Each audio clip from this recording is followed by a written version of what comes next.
1965 to 1976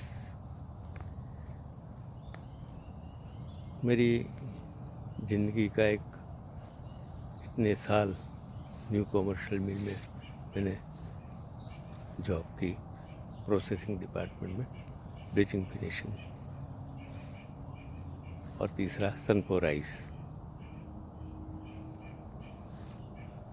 आज हर चीज़ याद करता हूँ तो उस वक्त का टेक्सटाइल का ज़माना था। जॉब टेक्सटाइल में मिले तो इज्जत थी आपकी, पगार भी ज़्यादा था। तीसरी पाली शिफ्ट 12 to 7, 12 से 7 की होती है। हम 11 बजे आ जाते थे, वो सेट कर देते थे प्रोग्राम, ब्लीचिंग फिनिशिंग का, और फिर 1-1:30 बजे फ्री हो जाते थे। और 1:30 बजे के बाद वो डाइंग डिपार्टमेंट, मेरे डिपार्टमेंट का दूसरा एक सुपरवाइज़र, और वो बाकी डिपार्टमेंट के 3-4 लोग हम असारवा स्टेशन पर चाय पीने जाते थे। वो एक वक्त था।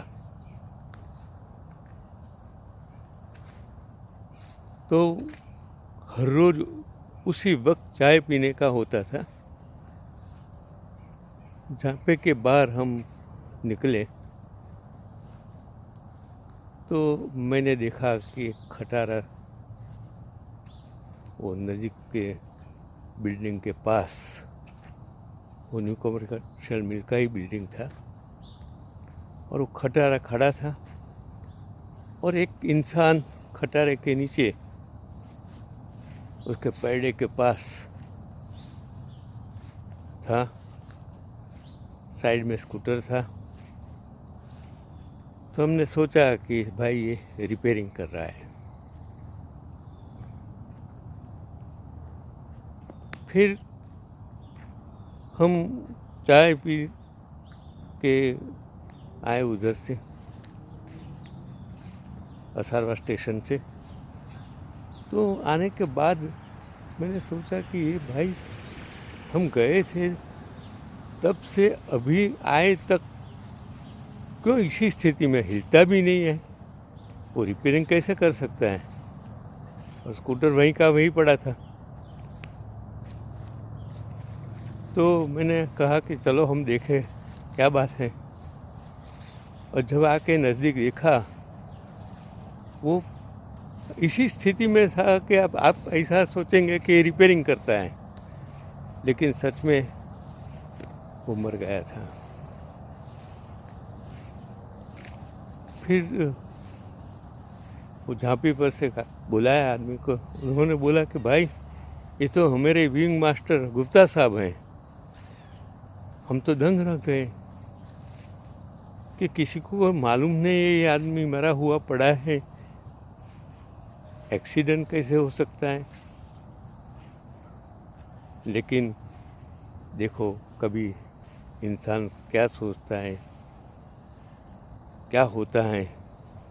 मैं ऐसा तो नहीं कहूँगा बुराई का अंत बुरा आता है, लेकिन वो पुलिस आई, सब आए, हम भी परेशान हो गए कि भाई क्या बुरी रात।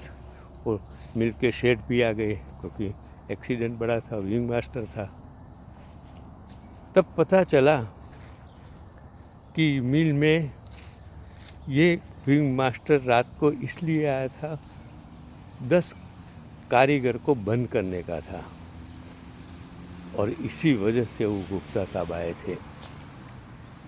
और मैं आपको क्या कहूँ, उनको मार दिया।